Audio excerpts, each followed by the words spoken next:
खुलुमबाय, आं जनालि बर'। नोंथांमोनखौ गिबियावनो आंनि चेनेलाव बरायनानै लाग्रोनाय जाबाय। लोगोसे गोजोन फुंबिलिनि बयनिसिमबो गाहाम हामलायनायखौ जासिहरनाय थाबाय। दिनै 2023 मायथाइनि 19 अक्ट'बर। नोंथांमोननि थाखाय आं गोदान खौरां लानानै फैबावलायबाय। मिजिंथियो अन्नानै खौरांखौ जोबजासे नायलांगोन होनना। बिदिब्ला खौरांखौ जागायदिनि। गिबि खौराङाव दङ, पाकिस्तान हादरा सिमायाव आरोबाव सिक्सफायारनि नेमखौ सिफायलायबाय। थांनाय मंगलबारखालि हरनि 8 रिंगासोआव जम्मु आरो काश्मीरनि आर्मिया सेक्टरनि बिक्रम पस्टआव पाकिस्तान हादरा गुलि गावहरनायाव भारतारि BSFनि सानै रौनियाया गुलि नांजानानै जोखोम जादों। जोखोम जानाय सानै रौनियाखौ जम्मुनि देहा फाहामसालियाव फाहामथाय होगासिनो दं। मिथिना मोननाय बादिब्ला पाकिस्तान हादरनि सिमायाव थानाय सान्थ्रिफोरा 8-10 बारसो गुलि गावहरनायाव भारतारि रौनिया सानैनियाव नांदों। बिनिनो सासेनिया उदैयाव आरो गुबुन सासेनिया आखायाव नांदों। जोखोम जानाय सानै रौनियाखौ सोनाब बेंगलनि आलाक्सा आरो सुरजित सिबास होननानै मिथिनो हादों। मख'नो गोनांदि बिसोर सानैया आर्निया सेक्टराव गंसे मोब्लिब खुन्थानि सायाव गाखोना खामानि मावबाय थानाय समावनो पाकिस्ताननि रौनियाफोरा गुलि गावहरनायाव बिसोरनियाव नांदों।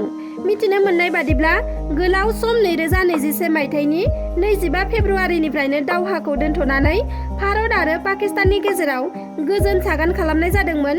नाथाय पाकिस्ताना बे दावहाखौ दोनथ'नानै गोजोन लाबोनाय सागान खालामनायखौ सिफायफिनलायबाय। नोंथाङा शुकुर आलीखौ सिनायो ना? बिथाङा मोनसे समनि BJP दोलोनि बिसायख'थिनि फोसावदिंनायनि केम्पिं स्टार आरो ससियेल मिडियायाव शर्ट मुभि एलबामफोरनि एक्टर। बिथाङा थांनाय साननैसो सिगां बिथाङा बिनानावनि जुलिनि थाखाय मोसौ बेदर लांनानै हमजानो गोनां जादोंमोन। आरोबाव उन्दै बैसोनि सिख्लाखौ हाबा खालामनो नागिरनायावबो हमजादोंमोन।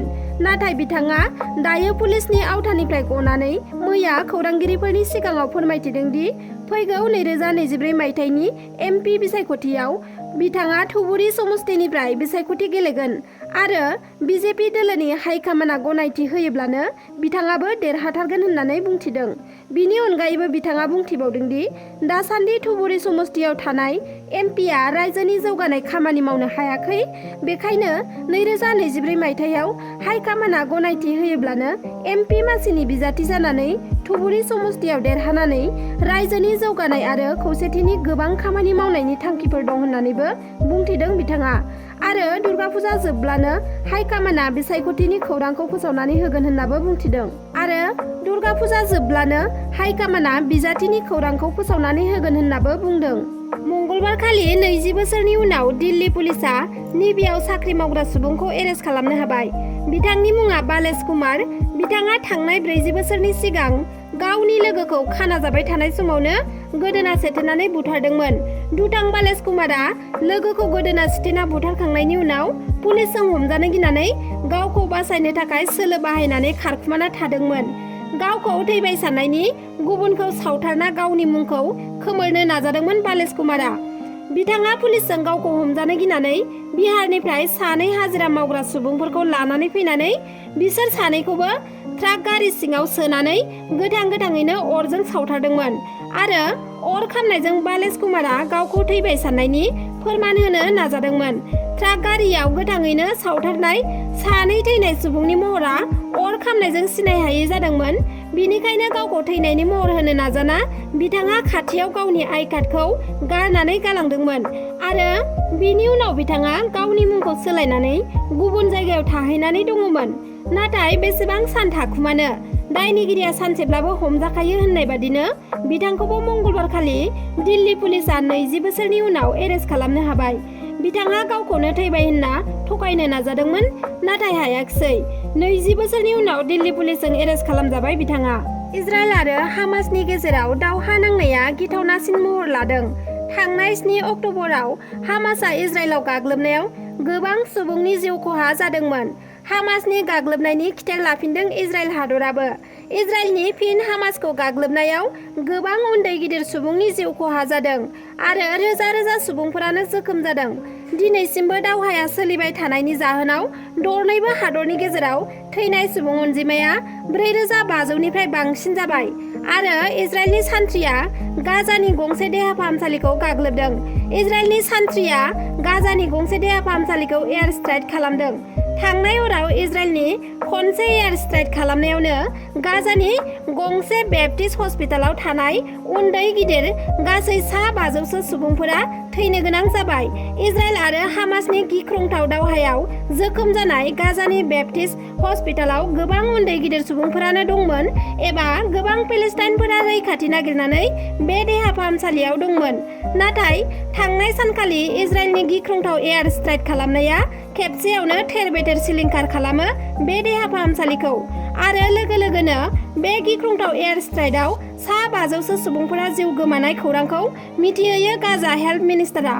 मोनसे दुखुनांथाव खौरां, एसआइ जुनमनि राभानि आंगो बिदायाबो जिउ गोमाबाय।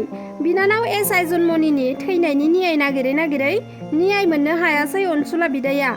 न्याय मोनैनि सिगांनो गावसो रुंसारि जालांनांबाय। मिथिना मोननाय बादिब्ला जन्मनि बिदाया गोबाव समनिफ्रायनो किडनिनि बेरामाव भुगिनानै दंमोन।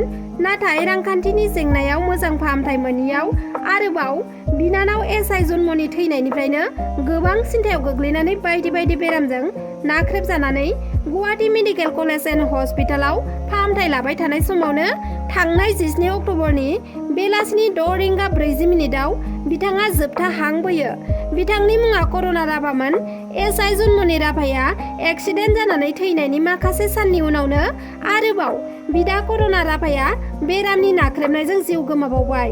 अनसुलि बिमाया गावनि आंगो सानै फिसाफोरखौ खोमानांनाय जाथाया बेसेबांबा दुखुनांथावना। लामानि जाब्रबथायजों जिउ खोमानांनाय फिसाजो थैनायनि न्याय मोनि समावनो आरोबाव फिसाज्लाखौबो खोमानानै लानांबाय अनसुलि बिमाया। फिसाज्ला फिसाजो थैनानै दायो बिमा हारसिं जाबाय नखराव।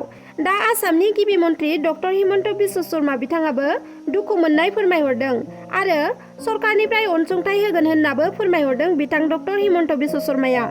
धुबुरी जिल्लानि गौरीपुराव गिख्रंथावै नाव गोदोदों। गौरीपुरनि बाघमारायाव थानाय टिपकाइ दैमायाव जादों गिख्रंथावना नाव गोदोनाय जाथाय। 150 सुबुं गाखोनाय गंसे नावा टिपकाइ दैमायाव गोदोदों। मिथिनो हानाय बादिब्ला टिपकाइ दैमायाव नाव जावनाय बादायलायनाय खेला होनाय जादोंमोन आरो बे खेलायाव गासै 150 सुबुंफोरा गंसे नावखौ जावनो थाखाय खेलायाव बाहागो लादोंमोन। नाथाय खेला सोलिबाय थानाय समावनो 150 गाखोनानै जावनाय नावा दै गेजेराव गोदोयो। जाय जाथायजों सुबुंनि जिउआबो खैफोद गोनां जादोंमोन।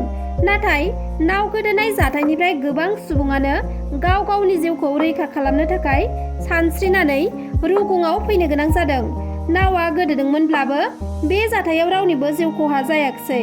ओरैहाय बे जाब्रबथायनि उनाव गौरीपुर बाघमारियाव खुंनाय नाव जावनाय बादायलायनायनि थाखाय बानजाय आफादा खुंथायनिफ्राय गनायथि लायाखैमोन नामा होननानैबो सोंथि सिखांदों। मानोना बे बादायलायनाय समाव बै थावनियाव पुलिस आरो खुंथायनिफ्राय होनाय जेबो रोखोमनि रैखाथिनि राहाफोर गैयामोन आरो दैयाव बोरैबा गोग्लैयोब्ला गावखौ बासायनो हानाय राहाखौ खालामना होनाया गोनांथारमोन खुंथायनिफ्राय। चिरां जिल्लानि भारत-भुटान सिमायारि ओनसोल दादगारि आरो सनापुर ओनसोलाव एसएसबिआ गोबां बिबांनि दंफां थुख्रा हमनो हादों। एसएसबिनि खौराङाव फोरमायथिनाय बादिब्ला सनापुर बिअपिनि जवानफोरा पेट्रलिं खालामनाय समाव गासै मोन 58 दंफां थुख्रा हमनो हादों। हमनो हानाय दंफां थुख्रानि बेसेनखौ गासै 12.52 लाख जागोन होननानै मिथिहोदों। उननि समाव एसएसबिआ रुनिकाटा फरेस्ट रेन्ज अफिसाव गासैबो सिजारखौ गथायनानै होबाय होननानै एसएसबिनि सुलुङाव फोरमायथिदों।